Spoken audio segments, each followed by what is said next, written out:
Before going to see the new Avatar, I decided to revisit the original for the first time since it came out, basically. Thinking I wouldn't like it, I turned it on Disney Plus. I started to look on my phone, not really paying attention, when all of a sudden, I was hooked. The world building, the designs, the characters, all of it just looked so good. It hooked me in, and in a way, I guess I became an Avatar fan. So I decided to go see the second one, Avatar: The Way of the Water, with my dad. So I took my dad, we went to the movie theater, and we went to see Avatar: The Way of Water. So when we got out of the movie theater, I was really expecting my dad to not like this after sitting through a full 3-hour movie. But then I was surprised to see that he actually really liked it. Now I walked out and I liked it too, but for the life of me, I couldn't figure out why. And when I got home from the movie, it started to bother me that I couldn't figure out why I actually liked this movie. Usually after movies, when I come out of them, I'm able to kind of focus my opinion for a review that I'm going to make. But this one really had me stumped. I really couldn't figure out why I liked a movie. So I decided to take some rest, take some time, fully develop an idea in my head, and just push the review back. The next morning, I was kind of expecting myself to, have some thoughts in my head, but nothing. There was nothing, guys. There was nothing, and this review started to seem like it was doomed, like it wasn't going to happen. I went to my dad, asked him what he thought of it, and he said, "It's good, it's just too long." Thanks, that helps so much. There are so many good long movies, the Batman, the Lord of the Rings trilogy. Those movies are super long, they're 3 hours, but they're good.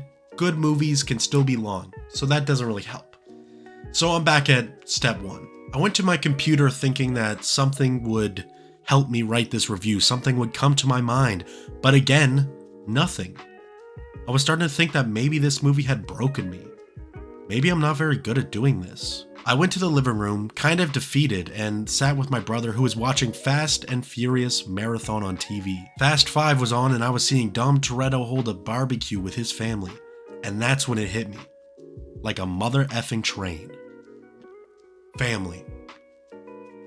Main theme of this movie is family. And now we're off. In the first Avatar, we see Jake Sully kind of being a dumbass and kind of having no worries in the world. That was because he was supposed to be the point of view character. He was kind of a dumbass because he's supposed to be the point of view character in that show. And he works very well as the point of view character in the first Avatar. He gives the audience the exposition that they need to understand how Pandora works, how the Na'vi work, and the conflict going on between the humans and the Na'vi. The problem about having a point of view character like Jake Sully is that he kind of has no personality, except for being dumb because he doesn't understand stuff, just like the audience. But now, years later, he actually has a family. He has something he needs to protect in this new movie. When he fights in battles now, it's not to fight for himself, it's him fighting for his people and for his family.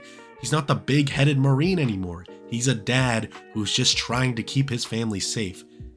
And that is some good character development. But this movie really isn't about Jake Sully or Neytiri. It's about their kids. And honestly, these kids are some of the best children characters in fiction. They are peak. We have the two sons, Neteyam and Loak. So Neteyam is kind of like the golden child amongst the siblings, and he wants to be a warrior like his dad, but he goes so much into it that by the end he finds out the terrible fate that being a warrior can have. So Loak is basically the younger brother character.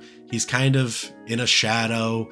He's an outcast. He's not very respected by his parents. His parents don't really trust him or believe in him, especially Jake, who thinks he's kind of a screw up, I guess. But by the end, Loak learns the way of water and he proves himself to his dad and he shows that he can be a warrior just like him. It's a fucking good moment. It's good character arcs in these movies. The two daughters are Took and Kiri. Took is pretty simple. She's just the little sister sibling where you just kind of have to make sure she's not gonna die, and you have to take her along with you when you go on field trips and all that stuff. You know how it works. Kiri, though, although she's an adopted sister, she feels like a representation of the entire Sully family. She's an outcast. She's different. She doesn't fully know who she is or who she's supposed to be. And that's kind of what connects the Sully family, being outcasts and being different. They are all half-breeds and avatars, and they are all ostracized for this fact. They have to leave their home in this movie. They have to leave the forest to go learn the way of the water, which they've never learned before. They have no clue what that culture's like. They have to learn a new culture. They are always the outcasts. But Jake tells them and reminds them that together they are a fortress. They are unstoppable. Together they can do anything. They can fucking stop a boat that's like this huge boat. They stop a whole military boat together. That's what a family can do when they're together. That's the power of family. And that's what this movie's about. The power of family. Jake says at one point during the movie that Sullys stick together. And when his kids finally learn that, they become the warriors that they've always wanted to be. And they can do unimaginable things together. And it's a good moment.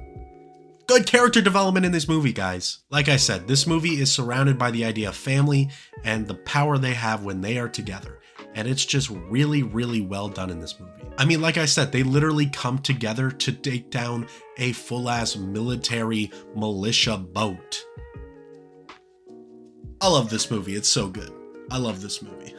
But having Nitium die at the end, it's a good showing of, although we are powerful together as a family, family also has a weakness, and that weakness is losing each other. Honestly, the whole death scene with Nitium is devastating. It is so sad, and it is so well acted. Props to my man Sam Worthington. He is doing an amazing job. I don't know if I'll have the footage, but it's a lot, man. It's good. Really gets me in the feels. That's all I'll say. Now, based on everything I just said right here, you might think that I love this movie. And don't get me wrong, I really do. But it's obviously not without its flaws. Despite the fact that I like the side plot with Spider and his Na'vi cloned father, it's a good connection to the movie's theme of family and bonding, but it's not paced all that well, and, not like the rest of the movie's paced all that well. Yeah, this movie's just super long. It is 3 hours, 12 minutes, and I think you could cut that down to probably 2 hours 30. Pretty easily. I feel like in its second act, the movie starts to slow down because it doesn't really know how to entertain you and keep you entertained for its extraordinary, amazing, action-packed third act. It just doesn't know what to do in the middle there, and that can be a big problem. It kind of starts to get boring, then it gets good again. It's not paced all that well, that's all I'm saying. Also, James Cameron likes to, show you stuff a lot. He likes to really get you invested in the wonder of Pandora, and if you cut a lot of that down to small pieces, I think that would make the movie a lot shorter, but I do love seeing that. I'm just saying that if you cut down all the wonderment, you might actually have a more tighter story. Just me, though. But despite all of this, I still really love this movie. It's just a good movie about the power of family and the lengths the Sullys will go to protect each other. I like how all the characters from the original have developed in realistic ways. I like Dad Jake Sully. I like all of his kids and the relationships they have with each other.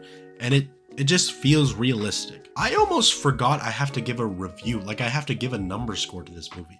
And it's kind of hard because I like it, but it's long. It's not paced well, but the story's so good, the characters are good. So I guess right now I am going to give Avatar: The Way of Water a 7.5 out of 10. This movie was really hard for me to review because I wasn't even sure if I really liked it at first when I walked out of it. But once it kind of just stuck to my brain, it started to sink its way through. I started to think about it more.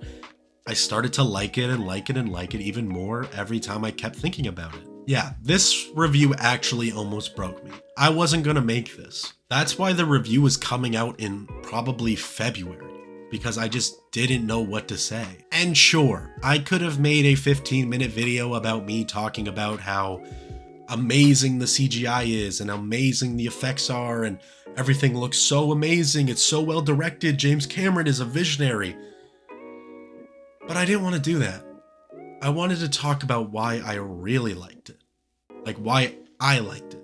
That's what I think everyone comes here to this channel. Not to why the movie looks good or if I think the movie looks good. Obviously, I know it looks good. But what did I actually think of the movie? What did I think? You know, I like getting into the story and the aspects of the story, the themes of the story, everything, the characters, the character development. And I think all of that is done very well. And of course, the CGI is impeccable. It's impeccable in this movie.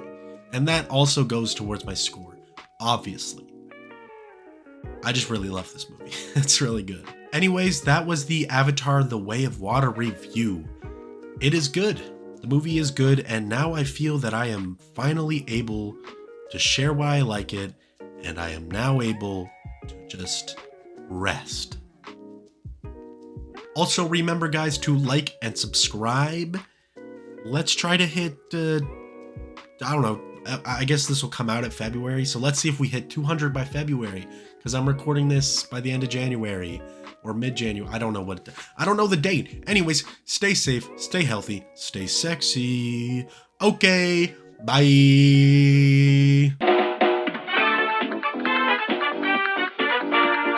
Reach this fuck, eat 'em up, eat 'em up, eat 'em up, eat 'em up. Reach this fuck, eat 'em up, eat 'em up, eat 'em up, eat 'em up. I got Reese's Puffs in my bowl, nowadays on cruise control. I got Reese's Puffs in my bowl, just like that.